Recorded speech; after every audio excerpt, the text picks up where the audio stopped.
읽겠습니다. 제가 먼저 읽겠습니다. 아마 그가 잠시 떠나게 된 것은 너로 하여금 그를 영원히 두게 함이리니 이후로는 종과 같이 대하지 아니하고 종 이상으로 곧 사랑받는 형제로 둘 자라. 내게 특별히 그러하거든 하물며 육신과 주 안에서 상관된 내게랴.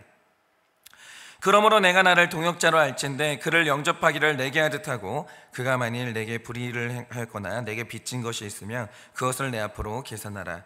나 바울이 친필로 쓰노니 내가 갚으려니와 내가 이 외에 내 자신에게 내게 빚진 것은 내가 말하지 아니하노라. 오 형제여, 나로 주 안에서 너로 말미암아 기쁨을 얻게 하고 내 마음이 그리스도 안에서 평안하게 하라. 나는 내가 순종할 것을 확신함으로 내게 썼노니 내가 내게 말한 것보다 더 행할 줄을 아노라. 오직 너는 나를 위하여 숙소를 마련하라. 너희 기도로 내가 너희에게 나아갈 수 있기를 바라노라. 그리스도 예수 안에서 나와 함께 갇힌 자 에바브라와 또한 나의 동역자 마가, 아리스타고, 데마, 누가가 문안하느니라. 다 같이 읽겠습니다. 우리 주 예수 그리스도의 은혜가 너희 심령과 함께 있을지어다. 아멘.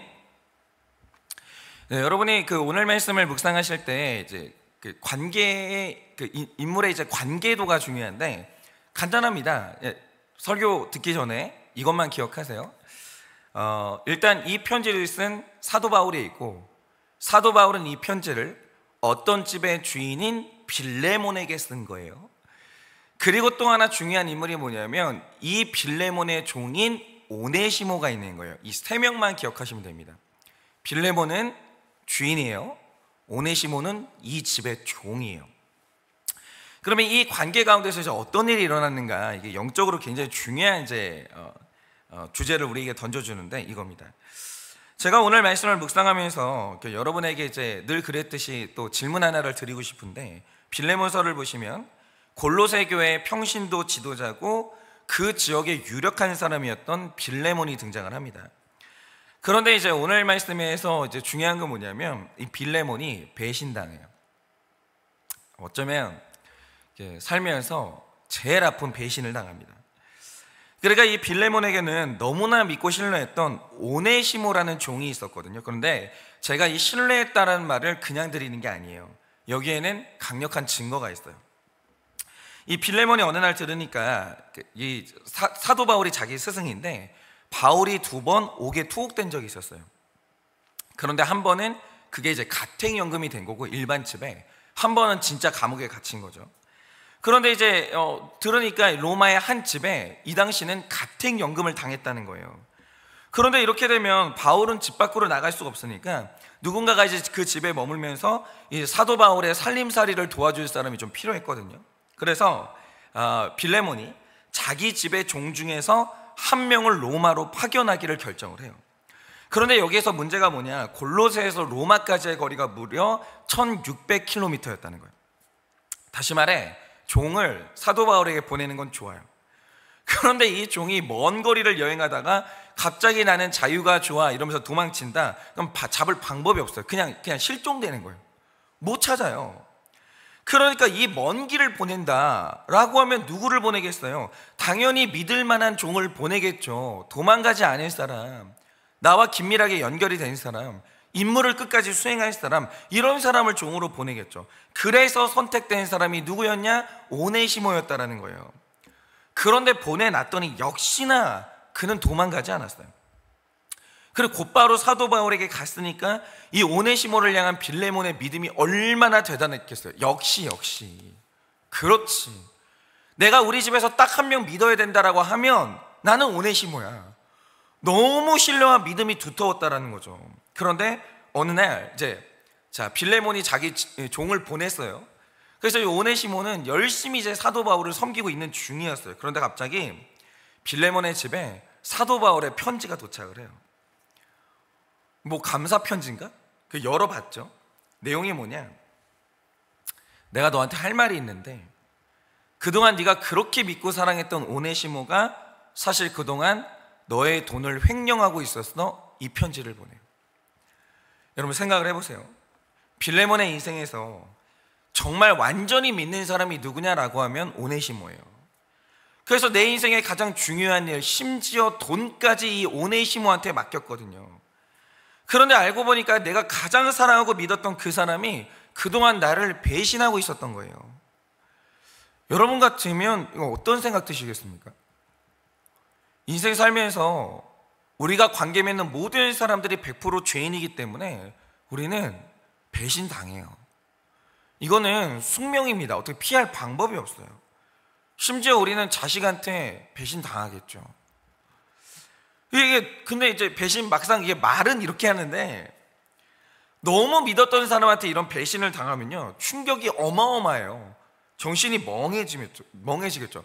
다른 사람은 그럴 수 있는데 오네시모가 내가 너를 얼마나 사랑했는데, 내가 너를 얼마나 믿어줬는데 네가, 너무너무 충격인 거예요 이게. 그런데 제가 여기에서 이제 하나 여쭤볼게요.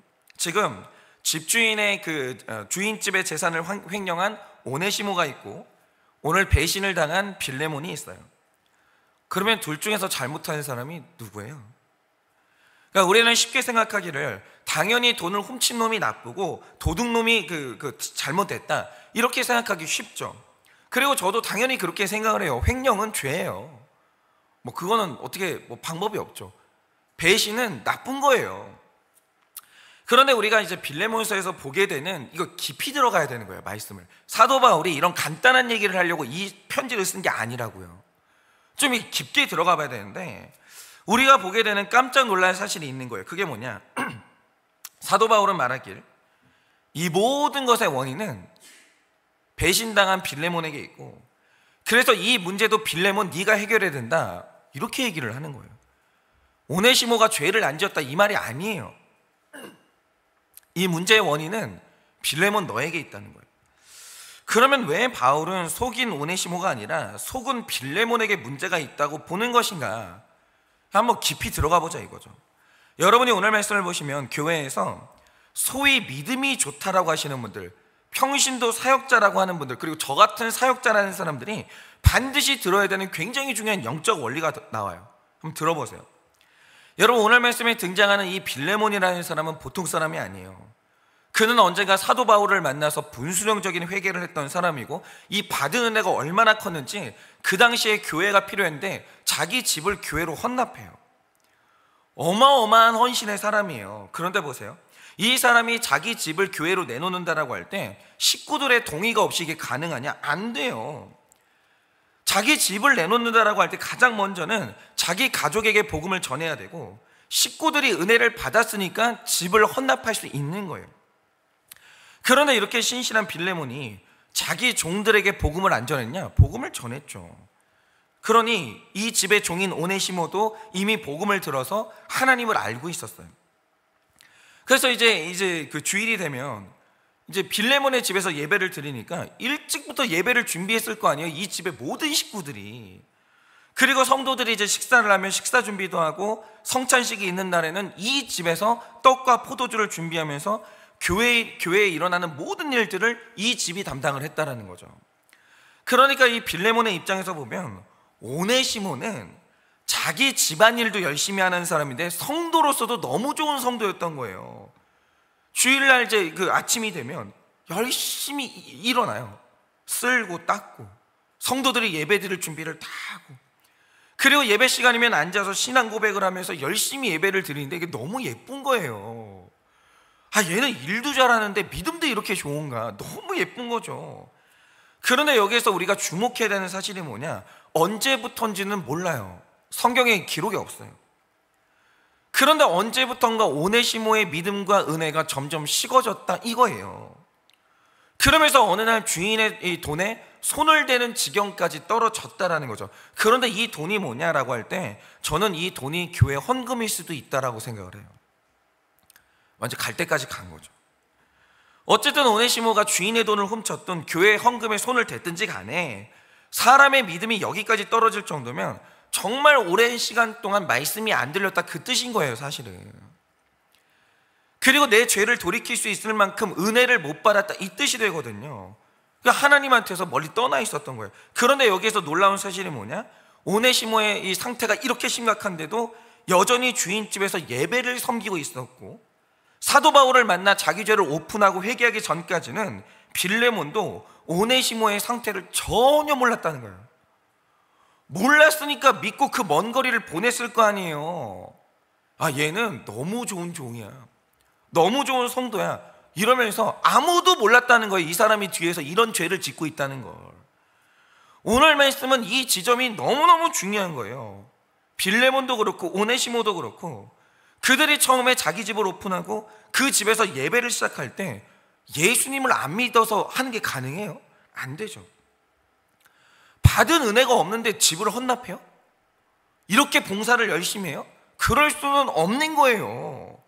그러니까 누구든지 교회를 처음 나가고 봉사와 사역을 할 때는 내가 만난 예수님이 있고 받은 은혜가 있었던 거예요. 굉장히 큰 은혜를 받은 거죠.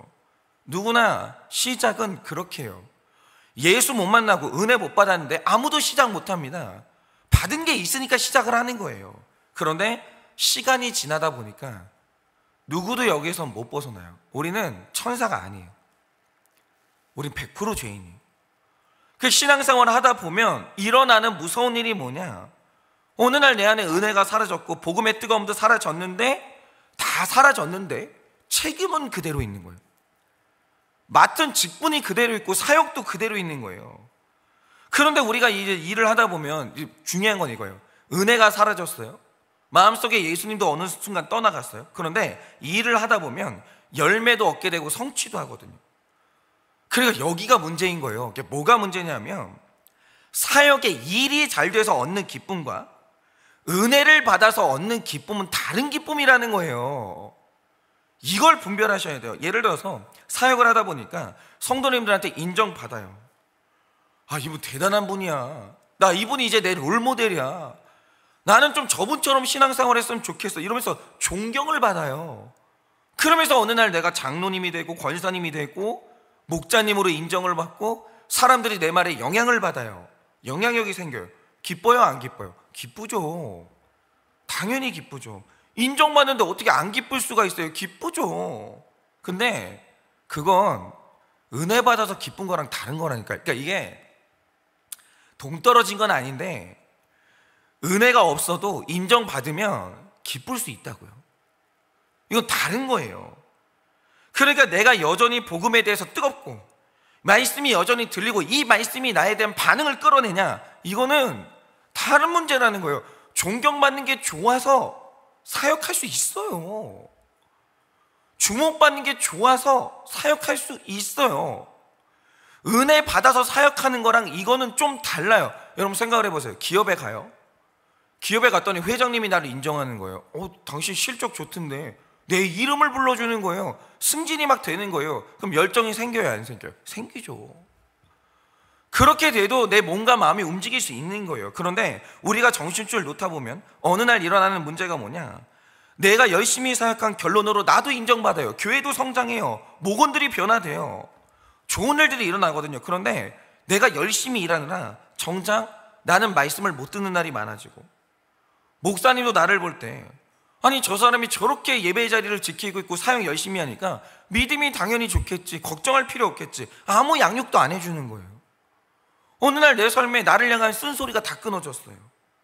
그리고 열심히 교회 출석을 하고 열심히 사역하는 나를 보면서 나는 내가 여전히 믿음이 좋다고 내가 나한테 속는 거예요. 아, 나 지금 잘 되고 있다. 나는 문제가 없다. 신앙생활은요, 이 지점이 와요. 이게 무서운 거예요. 저는 이게 오네시모 증후군이라고 생각하는데, 지금 교회 안에서 사역은 열심히 하고 있지만 정작 지금 내면에 예수님이 사라져 있고 받은 은혜가 끊어져서 죄 가운데로 떨어져서 세상으로 흘러 떠내려가는 사람이 왜 없겠냐고요. 있습니다. 이게 일은 열심히 하는데 어느 날 죄를 짓는데 죄가 안 끊어지는 거예요. 막 흘러 떠내려가고 있는 거예요. 분명히 있고요. 엄청나게 많아요. 목사님들 중에 왜 없겠어요? 우리가 알고 있는 유명한 장로님, 권사님, 교회에서 유력한 분들 중에 성령 충만하게 보이는 사람 중에 이런 사람 없을까요? 있다라는 거예요. 그런데 그 사람 중에 하나가 누구냐? 오네시모예요. 그러니까 지금 교회 안에 오네시모 같은 목회자, 오네시모 같은 장로님, 오네시모 같은 권사님, 집사님, 목회자들 분명히 있다라는 거죠. 교회 오면 아주 유력한 사람이에요. 열심히 사역해요. 집 문제가 해결이 안 돼요. 관계의 문제는 점점 악화되고 있고, 내 자녀는 통제가 안 되고 있고, 내 안에 막 어떤 뭐 술, 담배, 어떤 뭐 음란 이런 것들이 들어왔는데 안 끊어지는 거예요. 근데 교회에서는 사역을 또 열심히 해요. 이 딜레마의 괴로움 때문에 지금 몸살을 앓고 있는 사람들이 있다는 거죠. 아니 우리는 이거는 있는 정도가 있을 수도 있는 게 아니라 그런 날이 우린 와요. 100% 죄인이기 때문에. 여러분 신앙생활 하다 보면 준비하셔야 되는데 우리는 반드시 은혜도 식어지고 복음의 감격도 사라지고 내 삶에 예수님이 사라지는 날 옵니다. 저도 그 싸움이에요. 목회를 하면서 그 싸움이에요. 어떻게든 필사적으로 이 은혜를 유지하고 예수님과 가까이 지내려는 이 몸부림, 이게 필사적이어야 되는 거예요. 왜? 그날이 오거든요. 그래서 신앙생활을 하는 우리가 반드시 필요한 순간들이 있어요. 무조건 이건 있어야 돼요. 그게 뭐냐면 여러분이 오늘 제 유튜브 썸네일을 보시면 빌레몬서의 주제를 재회, 다시 만남이라고 말씀드렸어요. 그러니까 여기에서 이 재회의 뜻이 뭐냐면 누군가랑 오랫동안 헤어졌다가 다시 만나는 순간을 말하는데 우리 모두는 신앙생활하면서 이 재회의 순간을 정기적으로 가져야 돼요. 예수님 다시 만나야 돼요.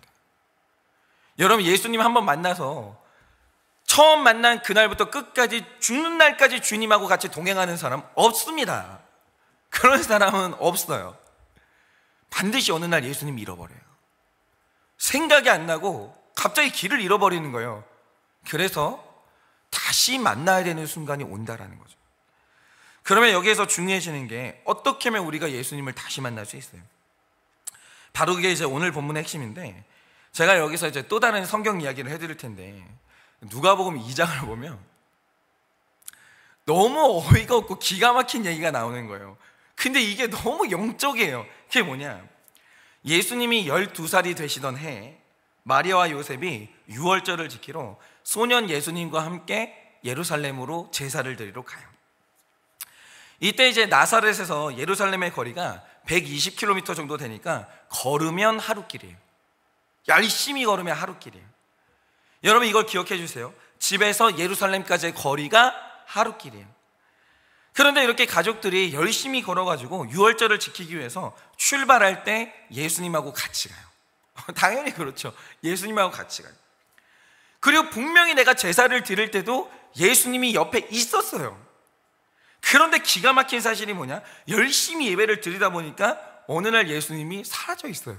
본문을 보면 그래요. 그런데 마리아와 요셉이 이 사실을 까맣게 몰라요. 근데 얼마나 몰랐냐? 누가복음 2장 44절을 보면 이제 온 가족이 이제 그 절기를 지켜요. 열심히 예배를 잘 드려요. 집으로 돌아가는데 하루길을 걸어간 시점까지도 예수님이 없다는 사실을 몰라요. 엄마 아빠가. 이게 어떻게 가능한지는 모르겠는데 몰라요. 이 말 뜻이 뭐냐? 예루살렘에서 집으로 돌아와서 짐 풀고 있는데 집에 와서 우리 아들 어디 있어? 그때 없다는 사실을 알게 돼요. 이게 말도 안 되는 일 같은데 이 말도 안 되는 일이 우리 신앙생활에 일어나요. 신앙생활 시작할 때 예수 없이 시작한 사람 누가 있어요? 다 은혜 받았고 예수님 만났으니까 신앙생활 시작하죠. 근데 열심히 예배드리고 집에 왔는데 알고 보니까 어느 날 예수님이 없어요. 내 삶에 없는 거예요. 여러분 이런 거죠. 우리가 다 출발할 땐 예수님과 같이 출발하거든요. 그런데 신앙생활 하다 보면 어느새 인간관계가 더 중요해져 있는 거예요. 저는 예수님의 어머니 아버지가 그랬을 거라고 생각해요. 이제 제사 드리고 집으로 돌아가는데 친척들하고 막 얘기하고 있는 거예요. 내 아들이 제일 중요한데 예수가 사람들하고 막 얘기하는 거예요. 너무 재밌는 거예요. 정신없이 떠들다가 가요. 그러다가 보니까 집에 왔는데 예수가 없는 거예요. 어느 순간 예수가 중요했는데 봉사가 더 중요해지고 비본질적인 것들이 중요해지면서 예수님이 사라지는 날이 온다라는 거죠. 그런데 순간 마리아가 내 곁에 예수님이 없다는 걸 알게 된 순간 어떤 생각을 했겠어요? 내가 엄마 맞나? 어떻게 자식이 없어졌는데 이걸 모를 수가 있나? 나는 애를 키울 자격이 없는 사람이구나. 이런 식으로 엄청나게 자기를 자책했을 거 아니에요. 그런데 보세요. 마리아는 이전까지 자기가 굉장히 좋은 엄마라고 착각하고 살았던 거예요. 나는 내 자녀를 너무너무 사랑한다고 착각했을 가능성이 있거든요. 그 확신이 있으니까 신경을 안 쓰는 거예요. 그런데 어느 날 예수님이 없어지던 날 내 밑바닥이 완전히 드러나는 거예요. 내가 이런 사람이었구나. 그런데 밑바닥이 드러나자 일어난 일이 뭔가, 내가 예수님을 다시 찾아야 되겠다. 내가 좋은 엄마가 아니었구나. 나는 다시 한번 일어나야 되겠다. 그러면서 하루 길을 다시 되돌아가요. 그리고 내가 회개하고 다시 돌아가 보니까 예수님이 그 자리에 엄마를 기다리고 있었어요. 여전히 거기서 기다리고 계시는 거예요. 그리고 마리아가 예수님과 재회 다시 만나요. 그러니까 돌아가면 무조건 만나는 거예요. 그러니까 오늘 말씀을 보세요. 15절을 보시면 오네시모가 잠시 떠났다라고 하는데, 이건 굉장히 많은 의미가 담겨 있는 거예요. 오네시모의 몸이 빌레몬의 곁을 떠났다라는 의미도 있겠지만, 그가 잠시 믿음에서 떠나 있었다, 이걸 얘기하는 거예요. 그럴 수 있어요. 누구나 다 그래요. 살면서 신앙생활 하다 보면 누구나 다 믿음에서 떠나요. 그리고 바른 길에서 잠시 떠나 있었어요. 다 일탈해요. 인생 살면서 일탈 한 번도 안 하는 사람은 없어요. 다 나 미쳤나봐, 나 미쳤나봐 이러면서 일탈을 한다니까요. 그런데 잠시 떠나 있는 동안 일어난 일이 뭡니까? 그가 완전히 밑바닥으로 떨어졌는데, 나를 믿어준 주인의 집에 돈에 손을 댔거나 교회 헌금에 손을 대는 지경까지 떨어졌다는 거예요. 이건 완전히 예수님을 잃어버린 상태예요. 그런데 중요한 건, 그가 지하 10층까지 완전히 떨어질 때 예수님이 그것을 그냥 놔두신 이유가 뭐겠어요? 15절이 말하는 것처럼 바로 한 번 이게 떨어지는 이 경험이 오네시모를 영원히 너의 곁에 두는 사건, 그를 하나님 곁에 영원히 두는 사건이라는 거예요. 다시 말해, 예수님을 떠났는데 아무 일이 없이 잘 살았으면 그가 예수님 만나러 오겠냐 이거예요. 그럴 수 없죠. 그런데 오네시모가 왜 이제 예수님 떠나지 않고 이 은혜를 떠나지 않겠어요? 한 번 예수님을 떠나 살아보니까 이 죄책감, 괴로움, 이게 너무 힘들었던 거예요. 예수 없이 산다라는 게 이런 거구나. 그거 택자예요. 여러분, 불택자가 뭔지 아십니까? 예수 떠나보니까 너무 좋은 거예요. 그 불택자예요. 버림받은 거예요. 내가 그동안 뭐 하려고 이렇게 신앙생활을 힘들게 하고 살았나. 이 좋은 세상이 있는데 예수 거짓말이었구나. 나는 종교적으로 가스라이팅을 당했구나. 이러잖아요. 버림받은 인생인 거예요. 그냥 종교인이었던 거예요. 택자는 뭐냐? 내가 이제 잠시 일탈했어요. 예수를 떠났어요. 이게 너무 힘든 거예요. 나 예수 없는 게 이렇게까지 힘든가? 내가 예수 없으면 여기까지 떨어지나? 이런 나를 발견하는 거예요. 나를. 예수 없는 나는 짐승이 되는구나. 예수 없는 나는 내가 이러다가 완전히 범죄의 끝으로 가는구나. 예수 없는 나는 피폐해지는구나. 오네시모가 이걸 깨달은 거예요. 예수 떠나갔다가. 그리고 나서 다시 만나는 예수님은 다른 예수님이에요. 예수님, 저는 이제 알았어요. 나는 예수님 없이는 나는 못 살아요. 나는 이제 이걸 알았어요. 이걸 깨달았다는 거죠, 오네시모가. 그러니까 오늘 사도 바울이 빌레몬에게 두 가지를 말해요. 자, 오네시모가 잠시 예수님을 떠나서 네 돈에 손을 댔어. 너를 배신했어. 근데 너 이거 해석 잘해야 돼. 내가 너한테 해석 두 가지를 말해줄 테니까 잊지 마. 첫째가 뭐냐? 네가 그 교회의 지도자인데 16절에 말하는 것처럼 너는 오네시모를 사랑받는 형제로 여긴 게 아니라 일을 하는 종으로 여겼어. 너는 그를 소중히 여기지 않았어. 그러니 네 형제가 탈진하고 예수님을 떠나가는데 네가 그런데 몰랐던 게 아니냐 이거죠. 너는 관심이 있었냐? 오네시모의 일에 관심이 있었지 넌 오네시모의 영혼에 관심이 있었냐라는 거예요. 제가 자주 말씀드리지만 우리는 받기만 해서 채워지는 존재가 아니에요.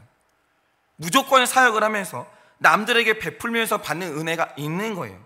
그래서 신앙생활은 받는 것도 있어야 되지만 주는 사역도 반드시 있어야 돼요. 이거는 같이 가야 돼요. 근본적으로 우리는 교회의 종노릇하러 교회에 오는 게 아니라는 거예요. 교회는 양식을 먹어야 돼요. 주려면 받는 게 있어야 돼요. 은혜를 받아야 사역도 하는 거예요. 두 개는 같이 가야 되는 거예요. 먹어야 되고 베풀어야 되는 거예요. 그래서 우리가 정말 신경 써야 되는 게 뭐냐면, 내가 성취를 하고 있는가, 이것도 중요하지만 내가 은혜를 받고 있는가, 내가 예수님하고 동행하고 있는가, 이걸 날마다 신경 쓰고 체크를 해야 되는 거예요. 그리고 각 가정도 마찬가지. 지금은 돈을 열심히 버는데 예수를 떠난 남편, 공부를 열심히 한다고 예수를 떠난 자녀들이 있는데 우리가 우리 가족들을 방치하고 있다는 거죠. 야, 성취해야지. 지금은 열심히 쏟아 부을 때야. 신앙생활? 야, 잠깐 쉬어도 어디 안 가. 대학 합격한 다음에 그리고 와서 다시 신앙생활해. 이거 지금 방치하고 있어요. 은혜 못 받는 걸. 그거는 내 가족을 사랑받는 형제로 여기는 게 아니라 종으로 대하고 있는 거예요. 네가 이 문제를 회개하라는 거예요. 너 오네시모가 은혜 받는지, 예수님과 동행하고 있는지 네가 신경이나 썼냐라는 거예요. 너 회개해라. 오네시모 오늘 왜 이렇게 됐냐? 네가 그 영혼에 관심이 없었던 거 아니냐? 회개하라는 거예요. 그럼 이 문제는 회개하고 돌이켜야 된다는 거죠. 그리고 두 번째로, 이 빌레몬이 하는 말이 뭐냐? 그런데 예수님을 잠시 떠나 있었던 오네시모가 밑바닥으로 떨어지는 사건이 왔는데 왜 왔냐 이거예요. 사도 바울이 이걸 해석해 주는 거예요. 이게 바로 오네시모가 예수님을 다시 만나는 사건이라는 거예요. 이 사건은 있어야 되는 사건이라는 거예요. 그래야 오네시모는 예수님을 영원히 떠나지 않아. 그런데 네가 이 사건을 정죄하면 되겠니? 오네시모가 예수님을 다시 만나기 위해서 한 번 이 사건이 왔는데 너 정죄할 거야? 너 배신당했다고 하면서 난 다시는 너 안 믿는다. 인간은 반복해. 머리 검은 짐승은 거두는 게 아니야. 너 정말 이래야 되겠냐? 그게 아니라는 거예요. 여러분, 베드로는 예수님을 3번이나 부인한 다음에 예수님 다시 만나고 사도가 됐어요. 이사야는 내가 믿고 의지하던 우시야 왕이 죽던 해에 나의 하나님을 다시 만나요. 그리고 이사야 선지자가 돼요. 그러니까 우리 중에 예수님을 잠시 떠나 살다가 밑바닥으로 떨어진 배우자가 있고, 자녀들이 있고, 평신도 사역자가 있고, 목사님들이 있어요. 여러분, 지금 여러분 삶에 너무 믿었는데 배신한 사람이 있습니다. 보기 좋게 예수를 떠난 사람들이 있죠. 그럼 그 사건은 왜 왔어요? 바로 그게 예수님하고 다시 만나는 사건이고 예수님과 재회하는 사건이라는 거예요. 그래서 우리가 해야 될 일이 뭐냐? 교회나 공동체가 잘 나가는 줄 알았는데 2번, 3번 넘어지는 사람도 있어요. 밑바닥으로 떨어지는 사람들. 야, 저건 안 되는 인간이다. 저건 믿어주면 안 돼. 절대로 이런 식으로 비난하시면 안 된다라는 거예요. 절대로. 이 사건은 그런 사건이 아니라는 거예요. 우리 같이 여호와께 돌아가자. 우리 다시 주님을 만나자. 너 예수 없이 살아보니까 얼마나 괴로웠냐. 다시 돌아가자. 이러면서 예수 다시 만나게 해줘야지. 비난하고 정죄하면 영원히 흘러 떠내려가는 거예요. 영원히. 그런데 이제 저는 확신하기를 오늘 이 편지를 받은 빌레몬이 묵묵히 편지를 읽었을 거 아니에요. 처음 시작이 너무 충격적인 거예요. 야, 네 종이 네 돈 횡령했다. 얼마나 충격적이었겠어요. 근데 사도 바울이 쭉 쓰는 편지를 읽어보는 거예요. 그러면 이제 빌레몬은 오네시모를 다시 만나던 날 어떻게 했을까? 저는 그렇게 확신해요. 빌레몬은 회개했을 거예요. 내가 내 형제를 형제가 아니라 종으로 여겼구나. 내가 그의 영혼의 상태에 신경을 안 쓰고 살았구나. 그리고 이 사건은 내 종 오네시모가 예수님을 영원히 떠나지 않는 구원의 사건이었구나. 그래서 아마 오네시모를 다시 만나는 날 용서하고 안아줬을 거야. 너 얼마나 마음고생이 심했냐고. 내가 너를 신경 쓰지 않고 돌봐주지 못해서 내가 너무 미안했다고. 아마 그들은 다시 만났을 것이고 그렇게 용서를 받은 오네시모는 이전하고 완전히 다를 거예요. 죽는 날까지 내 주인에게 헌신하고 아마 하나님께 헌신했을 거예요. 성도님들, 오늘 빌레몬서가 우리에게 말하는 건 이겁니다. 예수 믿으셔야 돼요. 지금 자신을 점검하세요. 나는 지금 예수님 만나고 있습니까? 예수 사랑 안에 거하고 있습니까? 이게 얼마나 중요한 문제냐면 오늘 말씀 마지막에, 오늘까지가 빌레몬서의 마지막이에요. 빌레몬서 짧아요. 어제 말씀하고 오늘 말씀이 전부인데 마지막에 뭐라고 하느냐? 우리 주 예수 그리스도의 은혜가 너희 심령과 함께 있을지어다. 예수예요. 예수 그리스도의 은혜가 너희 심령 안에 견고하게 자리를 잡아야 돼요. 오늘 내 안에 예수 있습니까? 나는 오늘 여전히 예수님을 사랑하고 있습니까? 예수님께 사람 말이 너무 크게 들려서 예수님 음성이 안 들리지는 않냐 이거죠. 오늘 바라기는 여러분 삶에 누군가 배신하는 사건이 왔다라고 하면 다 예수 안에서 해석하셔야 돼요. 이게 예수님 다시 만나는 사건이구나. 내가 예수님을 중요하지 않게 여겼던 게 드러나는 사건이구나. 다시 예수님과 동행을 해야 되는구나. 이 사실을 깨달아서 오늘 이 아침은 예수님과 다시 뜨겁게 만나고 예수 그리스도의 은혜가 우리 심령에 다시 한번 피어나는 이 아침이 되어지기를 예수님의 이름으로 축원합니다. 자, 기도하고 축도함으로 예배를 마치겠습니다. 기도하겠습니다. 하나님, 주 예수 그리스도의 은혜가 저의 심령 안에 깊이 머물기를 원합니다. 영원히 함께 있기를 원합니다. 하나님, 제가 혹시 맡겨진 사역을 열심히 하느라 예수 떠나지 않았습니까? 내가 사람들하고 열심히 만나고 사람들을 세우느라 예수님이 내 곁에서 사라진 것을 저는 그 자체도 모르고 살고 있지 않습니까? 내가 일을 열심히 해서 얻는 성취와 은혜를 받아서 얻는 기쁨을 혼동하고 있지는 않습니까? 주님, 오늘 다시 이 아침에 내가 너무 사랑하는 예수님께 돌아갑니다. 주님, 내가 예수님께 너무 멀리 떠나 있었습니다.